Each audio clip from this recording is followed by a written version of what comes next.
আমি কোথায় এলাম? এ তো স্বর্গরাজ্য। এই জঙ্গলের মধ্যে এত সুন্দর রাজ্য কে বানালো? না না না না, এই সুন্দর রাজ্য আমাকে দেখতেই হবে। জগেন কিছুটা সামনের দিকে যেতেই তার পেছনে বিশাল উঁচু দেয়াল তৈরি হয়ে যায়। এ কি? এই দেয়াল আসলো কোথা থেকে? তার মানে কি আমি ভুল করে পরীদের রাজ্যে ঢুকে পড়েছি? তাহলে এবার আমি বাড়ি যাব কি করে? না না না না, আমাকে এই রাজ্য থেকে বেরোবার রাস্তা খুঁজে বের করতেই হবে। যাই যাই, সামনের দিকে এগিয়ে যাই।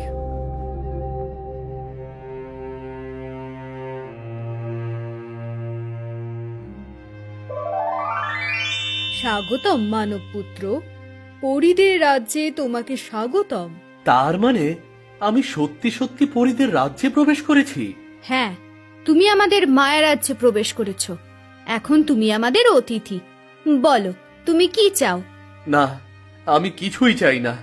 আমি বাড়ি ফিরে যেতে চাই। তোমরা আমাকে ফিরে যেতে সাহায্য করো। ঠিক আছে, তোমাকে আমরা ফিরে যেতে সাহায্য করব, কিন্তু আমাদের রাজ্যের প্রবেশদ্বার সব সময় খোলা যায় না। সপ্তাহে একবারই আমরা আমাদের প্রবেশদ্বার খুলতে পারি। তার মানে 1 সপ্তাহ আমাকে এখানেই থাকতে হবে? হ্যাঁ, তোমাকে এখানে 1 সপ্তাহ থাকতে হবে। তবে তুমি চিন্তা করো না, তুমি এখানে যা চাইবে তাই পাবে। আগামী 7 দিন তুমি এখানে আনন্দেই থাকবে। সত্যি আমি যা চাইবো তাই পাবো? হ্যাঁ, একবার চেয়েই দেখো তোমার কি চাই। বেশ, তাহলে আমাকে কিছু দামি ফল এনে দাও। আমার অনেক খিদে পেয়েছে। হ্যাঁ, এখনই দিচ্ছি।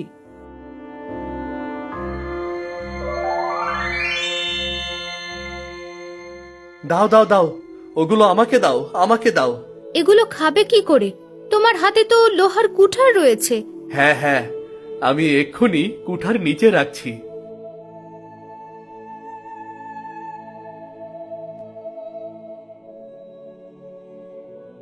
তুমি এখানে দাঁড়িয়ে কি করে ফল খাবে? তুমি তো আমাদের অতিথি। চলো, আমাদের মহলে চলো।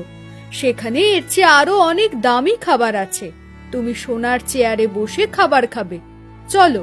সত্যি তোমরা অনেক ভালো। চলো, আমাকে তোমাদের সাথে নিয়ে চলো।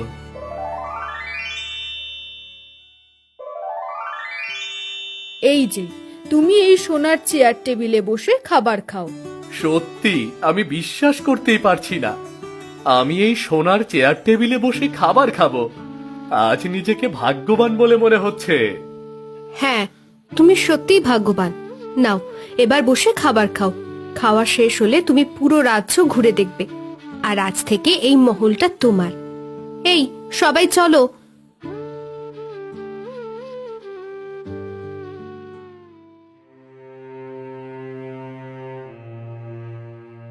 দামি খাবার খেয়ে আর দামি খাট পালঙ্কে ঘুমিয়ে জগেন দিন পার করতে থাকে। এদিকে জগেনকে না পেয়ে জগেনের মা দিশেহারা হয়ে পড়ে। গ্রামের সবাই এসে জগেনের বাড়িতে ভিড় জমায়। আজ 3 দিন হয়ে গেল, আমার ছেলেটা বাড়ি ফিরলো না। না জানি আমার ছেলেটা কোথায় আছে, কেমন আছে। এই ফিরবে কি করে? ফিরবে কি করে? নিশ্চয়ই জগেন পরীদের রাজ্যে ঢুকে পড়েছে। আর একবার পরীদের রাজ্যে ঢুকে পড়লে ফিরে আসবে কি করে? না না না না, আমার জগেন এমন করতে পারে না। আমি ওকে বারবার নিষেধ করেছিলাম বনের গভীরে ঢুকতে। নিশ্চয়ই আবার জগেনের কোনো বিপদ হয়েছে। তুমি নিষেধ করলে কি হবে? জগেন তো পরীদের কথা বিশ্বাসই করে না। নিশ্চয়ই ওই পরী রাজ্যে ঢুকে পড়েছে। এখন আর তাই বের হয়ে আসতে পারছে না। তাহলে আমার জগেনকে এনে দাও। ও ছাড়া আমি কি করে থাকবো? ওর মুখের দিকে তাকিয়েই তো এতদিন বেঁচে আছি। কার এমন সাহস আছে যে পরীদের রাজ্যে গিয়ে তোমার ছেলেকে এনে দেবে? তার চেয়ে আস্তে আস্তে ছেলের কথা ভুলে যাও। এই গ্রামে এর আগেও অনেকে এইভাবে হারিয়ে গেছে, তারা আর কোনোদিন ফিরে আসেনি। না না না, আমার ছেলে ঠিক ফিরে আসবে। ওকে ছেড়ে আমি থাকতে পারবো না, ওকে যে আসতেই হবে। ঠিক আছে, সেই আশায় বসে থাকো। এই চলো সবাই।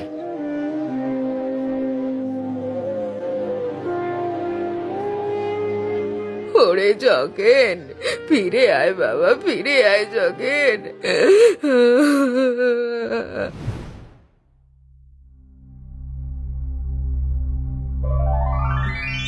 তোমরা এসেছো? আমি তোমাদেরই খুঁজছি। কেন তুমি আমাদের খুঁজছো কেন? খুঁজবো না? আমার এখানে আসা আজ 7 দিন হয়ে গেছে। বাড়িতে আমার মা নিশ্চয়ই আমাকে না পেয়ে অনেক চিন্তায় আছে। এবার আপনারা আমাকে ফিরে যেতে সাহায্য করুন। কেন বাড়ি যেতে চাইছো? কেন তোমার কি এখানে থাকতে ভালো লাগছে না? হ্যাঁ, ভালো লাগছে, কিন্তু বাড়িতে আমার মাকে রেখে এসেছি। মায়ের কথা বড্ড মনে পড়ছে। ঠিক আছে, তোমাকে বাড়ি ফিরে যেতে সাহায্য করব, কিন্তু তার আগে তোমাকে আমাদের জন্য একটা কাজ করে দিতে হবে। ঠিক আছে, বলুন আমাকে কি করতে হবে। এমনিতেই আপনারা আমাকে অনেক কিছু দিয়েছেন। আপনাদের জন্য কিছু করতে পারলে আমারও ভালো লাগবে। বলুন আমাকে কি করতে হবে, বলুন। কি করতে হবে পরে বলছি, প্রথমে আমাদের সাথে চলো।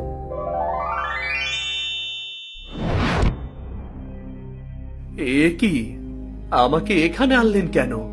এখানেই তোমাকে কাজটা করতে হবে। এই গুহার মধ্যে এক ধরনের ফুল আছে, যা দিয়ে আমরা আমাদের জন্য ঔষধ তৈরি করি। তোমাকে গুহার মধ্যে থেকে সেই ফুল এনে দিতে হবে। কিন্তু আপনারা চাইলেই তো ওই গুহার মধ্যে থেকে সেই ফুল আনতে পারেন। না, পারি না, কারণ এই গুহার মধ্যে অনেক অন্ধকার, আর আমরা পরীরা এত অন্ধকারে কিছুই দেখতে পারি না। ঠিক আছে, আমি যাচ্ছি, কিন্তু ভেতরে কি কোনো বিপদ আছে? না না, কোনো বিপদ নেই, শুধু অন্ধকার রয়েছে। তাছাড়া